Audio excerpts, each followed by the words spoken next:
Bonsoir mes amis qui suivent ces vidéos, qui essayent de nous donner des images et des réalités qui sont cachées, qui doivent venir. Les deux dernières vidéos étaient les plus compliquées puisque je devais essayer de faire tangible des choses qui sont inaudibles, invisibles, impalpables, qui se trouvent dans ce qui nous sépare dans le regard, quand il fait clair, entre ce cheval par exemple et moi, et découvrir que le fait c'est pas vide, c'est un plein d'éléments minéraux qui sont dans un état de sublime, qui sont donc gazeux, et c'est plein de petites particules, des particules qui sont des messagères, qui sont des messages, d'un côté ils sont récepteurs, de l'autre côté ils sont émetteurs. Donc tout ça nous avons essayé de visualiser dans les deux dernières vidéos. Je vous en remercie d'avoir été resté jusqu'au bout pour comprendre toutes ces choses. Aujourd'hui ce sera beaucoup plus agréable peut-être parce que c'est plus simple. Je vais vous parler de grands animaux. Nous allons essayer de comprendre que donc les animaux créés sont toujours d'une bonne nature et nous montrent surtout dans le sauvage comment nous devons faire si nous voulons les imiter, parce que eux suivent justement la loi de la nature. Donc je voudrais aujourd'hui donc parler spécialement de faire des comparaisons, donc de regarder un peu comment font les mammifères, les grands mammifères comme la vache, le mouton, donc la brebis, comme la chèvre, comment font-ils quand ils vont avoir un petit veau, un petit agneau, ou bien un petit chevreau? Parce qu'ils nous montrent les exemples de comment sont les mamans. Alors on va faire une comparaison, ou plutôt voir la ressemblance qu'il y a au petit qui vient de naître, et au travail maternel et au travail paternel qui doivent se complémentariser dans la vie de l'évolution de ce petit. Alors, ne soyez pas fâchés que je commence à parler d'une vache, et donc, parce que la vache, justement, est l'animal de référence de notre petite ferme, de la ferme pittoresque, où beaucoup d'animaux y sont, et où c'est la vache qui commence à faire la maison, l'ensemble de l'environnement de la ferme, où l'herbe est possible de pousser, et c'est la vache qui est le vrai herbivore. Deux autres ruminants qui sont nomades, le mouton et la chèvre, vont bien sûr aimer la grande herbe qui est ici, mais ce n'est pas l'idéal pour elles, puisque normalement les nomades ils sont sur des cailloux et ils mangent de la petite herbe ou des petits morceaux de paille ou de foin qui se trouvent entre les cailloux. Voilà. Donc, ce qui se passe quand le veau est né, eh bien, c'est que, ici, ce n'est pas le cas, c'est encore une jeune, c'est Margot ici, donc elle a 1 an, elle a un tout petit pied. Mais ce qui est fantastique pour les bébés, qui sont d'une vache, c'est que les veaux ont une maman chérie qui s'œuvre tout à fait à donner son bon lait aux petits. Donc, donner son bon lait doit être quelque chose de référentiel pour toutes les mamans humaines aussi. Refuser de donner son sein quand il marche, c'est donc un acte qui est vraiment pas en similitude avec ce que la vache nous montre. Et c'est donc vache de ne pas donner à son enfant ce qui est le meilleur pour lui et de pouvoir tricher en disant eh oui, le professeur a fait du lait en poudre et donc c'est plus facile, je peux aller travailler et je peux laisser le bébé dans les bras de n'importe qui pourra alors soi-disant le soigner. Mais donc c'est une perte de maternité, c'est une perte de femalité. Donc quand une femme est femelle et en plus est féminine, c'est magnifique puisque c'est en similitude avec le devoir imposé, libre de le faire ou pas, que la maman, la maternelle peut faire et faire permettre à ce bébé humain de se développer convenablement parce qu'il n'est pas confronté avec des choses qui ne sont pas naturelles, qui ne sont pas dans la logique de la vie, qui ne sont pas biologiques. Donc, c'est vache de ne pas faire ce qui est bon, parce que la vache nous montre que le pis, le sein, c'est vraiment l'endroit le plus heureux du petit bébé quand il vient de naître. C'est l'endroit où on est en plein heureux. Il n'y a que du bon, il n'y a que du gras, il n'y a que la certitude d'avoir à manger et d'être protégé par la maman. C'est le côté maternel au début de la vie du petit. Alors je vais vous expliquer comment ça se passe quand on est maintenant chez le mouton. Parce que le mouton, c'est le stade où le bébé est arrivé plus loin et où il va avec le mâle, qui est le guide, le bélier, il va partir sur le chemin. Il va à la découverte. Donc il a quitté la maman, il a quitté la belle prairie, il a quitté la belle ferme et il va sur son chemin. Il est nomade, il sait manger de l'herbe, mais il préfère bien mieux ces petits trucs qu'il trouve et qu'il découvre en se promenant. Donc la découverte avec papa est la deuxième étape. On sait qu'on va retourner chez maman et que tout sera prêt, on aura la bonne soupe ce soir. Mais on a découvert, on a vu la nuit, les étoiles. Oh là là, que c'est pas grave de ne plus avoir ce bon lait tout le temps disponible et cette passivité d'être soutenu.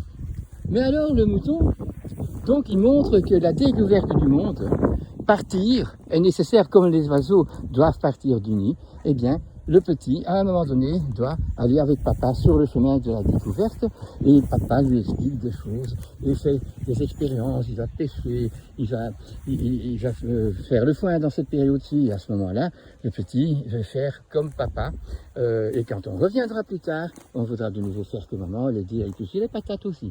Donc, l'importance est, d'abord, c'est vraiment la mama, et la mama, donc, elle est femelle, mais elle est féminine aussi, donc elle ajoute des valeurs ajoutées, des valeurs nobles, des valeurs de beauté que l'homme peut, ou la femme ici, peut donner à son bébé. Mais si la femme alors ne veut pas que son petit parte avec papa sur le chemin de la découverte, alors c'est une poule couveuse, ou une poule qui veut garder ce poussin et qui ne lui donne pas l'occasion, à un moment donné, de prendre son envol individuel. Donc après la période où on est le ruminant mouton qui va sur le chemin et qui découvre, on a le moment où le petit a passé l'âge de raison et alors il devient caprice. Caprice, ça veut dire chèvre, ça veut dire je veux devenir grand. Et donc je suis en confrontation avec maman et avec papa parce que je veux qu'on me respecte moi et je veux faire les choses, faire mes expériences grandiosement tout seul. Ça, c'est donc le troisième niveau, c'est l'autonomie du petit. Et ça, on doit permettre, et papa doit le permettre, et maman doit le permettre, que cet enfant puisse savoir que même s'il a fait un peu de caprice, il aura appris si c'était bon ou pas bon, et quand il revient, il sera accueilli les bras ouverts, hein, et pas fâché parce qu'il a essayé de se confronter avec sa vérité, même avant qu'il ait un grand discernement. Mais l'expérience est donc nécessaire. Donc ça, c'est les 3 étapes. Ça, je vous explique, c'est quand on est dans les mammifères ruminants. Maintenant, allons essayer de comparer avec des animaux qui vivent dans la mer. La mer, donc on va prendre les mollusques. Je vais prendre un exemple de mollusques, 3 mollusques qui vont nous expliquer l'évolution du petit quand il doit grandir. On va commencer avec la Calcarea ostrica, l'huître. L'huître qui est un animal, mais malgré tout, il n'a pas la définition, il ne suit pas la définition d'animal parce que il est accroché à la roche. Hein, et donc, Calcarea austriaca, l'huître est un mollusque. Mais qu'est-ce qu'il est heureux ce mollusque? Il n'a pas de bras, il n'a pas de jambes, il est attaché, mais il a des milliers de yeux puisque quand l'huître s'ouvre, il peut regarder tout ce qui s'y trouve, et donc il est hors danger parce que il dort sur un berceau de nacre, tout beau, bien tenu, c'est un peu le côté maman, le côté maternel, et en haut il y a un couvercle de coquille qui est solide comme on ne peut pas, et un éléphant peut marcher sur moi, je ne serai pas blessé. En plus, je regarde, et je filtre tout ce qui arrive. Et ce qui arrive, c'est des expériences intéressantes, et ça devient une perle, c'est ce que j'ai appris. Ou bien, c'est quelque chose de pas très propre, pas très juste, et ça devient l'élément sur lequel on fait la perle. Donc, tout ce qui se passe devient ce qu'on verra toute notre vie faire, c'est évaluer quelle est la perle. Même si quelque chose est une expérience qu'il ne faut pas répéter, on a acquéri par ce manière de faire, en restant ce mollusque, certifié qu'autour de lui, il est protégé par la création, eh bien, il va apprendre à faire un discernement. Donc, vous avez vu en haut le ciel, et je vous montre ici la mer. Donc vous voyez que c'est un miroir. Et donc là, l'huître, c'est un peu celle-ci. Alors, le deuxième étape de la vache, c'était partir avec le mouton sur les cailloux. Et bien maintenant, c'est aller avec la sèche, Sépia, qui elle a des voiles de partout. Elle a 8 voiles qui bougent dans l'eau. Et quand il voit les éclairs, elle remonte à la surface. Elle adore tout ce qui est brillant, tout ce qui est lumineux, et elle y va. Donc elle est charmée par la vie qu'il y a là autour d'elle. Donc il y a ce côté d'indifférence aussi, puisque la sèche, elle s'en fout des autres. Et elle se laisse pêcher parce qu'elle est attirée par quelque chose. Donc elle n'a pas encore cette conscience, mais c'est aussi à cet âge-là qu'on ne sait pas l'avoir. Donc ce que nous amène la sèche, c'est que la deuxième étape, après avoir eu le Saint-Sacrement, après avoir été protégé comme huître, eh bien c'est que on n'a pas besoin de protection, puisque tout est beau autour de nous. Tout est magnifique, comme disait le mouton qui allait marcher et qui allait sur des cailloux au lieu d'être entre les seins de sa maman. Eh bien, ici aussi, le petit bébé, à ce stade-là, eh bien, il est pris dans le bras du facteur qui vient dire bonjour, de la belle-mère, du bonbon, du juge, du tout. Enfin, tout le monde prend cet enfant comme un dieu. C'est magnifique. Il faut passer cette étape-là. C'est trop dommage quand l'enfant ne se sent pas aimé et ne se sent pas porté dans les bras de tout le monde, qu'il peut avoir confiance. Donc là, la coquille n'est pas à l'extérieur. Puisque c'est la découverte, on est sur le mouvement. Et dans cette découverte, eh bien, on a le côté soft à l'extérieur et la sèche a un os à l'intérieur que vous donnez à vos canailles, vous savez. Eh bien, cet os est un coffre de trésors. Donc, à tout moment, je suis confiant dans le fait que quand il y a quelque chose qui arrive, j'ouvre ce coffret et je vais trouver le discernement nécessaire pour m'en sortir. Après cette période de magnifique vie où tout est charme, eh bien, il y a le troisième niveau. Ça, c'est prendre son autonomie. Alors, quel est le coquillage qui fait ça? Eh bien, c'est Murex purpurea. Vous voyez cette petite bête-là, qui vit dans la mer, qui est donc un escargot de la mer, qui va, lui, avoir une coquille impossible de casser, qui met des œufs sur terre, non, dans la mer, qui sont impossibles de casser. Elle peut les laisser, puisqu'ils sont si solides qu'ils vont éclore et savoir se débrouiller après. Donc ça, c'est aussi ce côté de l'âge de raison. J'ai mes propres dents, j'ai perdu les dents de lait, je suis donc dans l'apprentissage de mon autonomie, et je sais que ce coquillage-là, eh bien, il s'est perforé la coquille de l'huître, et il s'est perforé il s'est tué la sèche également. Donc, prendre cette autonomie, c'est savoir se distancier de ses parents, quitter le nid, mais on n'est pas pour toujours séparés. On sait que quand on est grand, quand on a grandi, qu'on a conscience de tout ce que la vie nous apprend, eh bien, quel heureux plaisir de retourner chez papa, chez maman, de retourner dans son nid de naissance. Et ça, c'est des exemples. Donc, quand on est mâle, on doit rester mâle dans le fond et donner l'aide qu'il faut donner au moment où c'est notre rôle. Et ça, c'est une importance capitale. Et on est encore masculin. On est digne. On fait les choses élevées. La femme, elle reste femelle. Donc, elle aime, sait qu'elle a des règles et qu'elle va faire la régulation. Dans tous les animaux de troupeau, nous voyons qu'elle est mâle, que ce soit des éléphants, que ce soit des étalons, que ce soit des taureaux, que ce soit des loups. Ils ne sont pas occupés à la quotidiennité, à l'investissement pour comment on doit faire les rôles de tous les jours.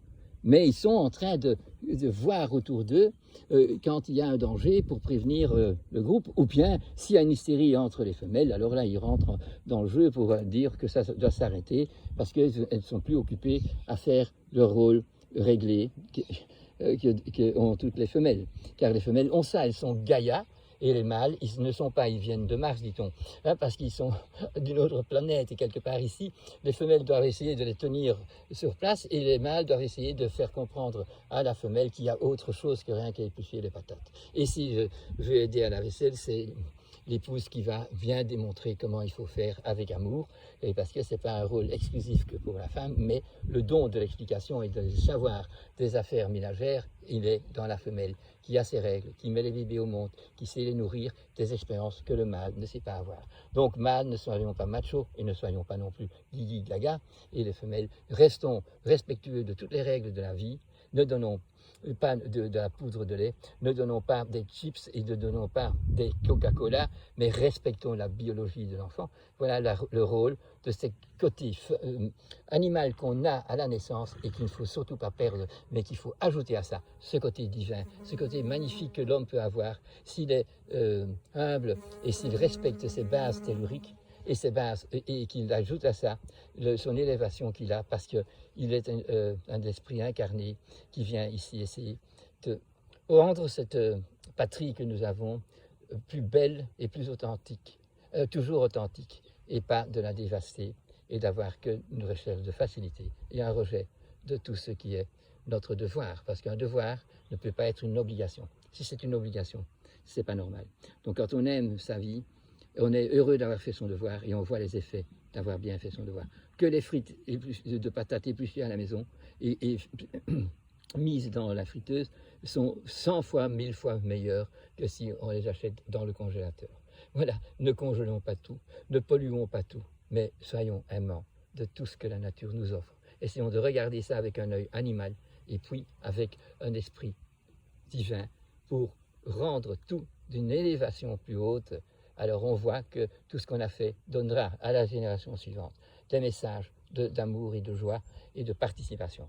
Participons donc au plan divin, à ce plan que l'homme le seul être animal est possible de faire son libre arbitre, d'acquérir là le discernement et de transférer aux autres ce qu'on a découvert d'amour universel, du don gratuit pour le bien commun. Alors là, ça réverbère, c'est un boomerang qui nous donne la joie et le courage, mais également la santé et l'intégrité et donc l'immunité. Voilà, la leçon d'aujourd'hui, c'est quand même plus gai, c'est plus facile que chercher dans l'invisible et de pouvoir l'imaginer. Merci de votre écoute.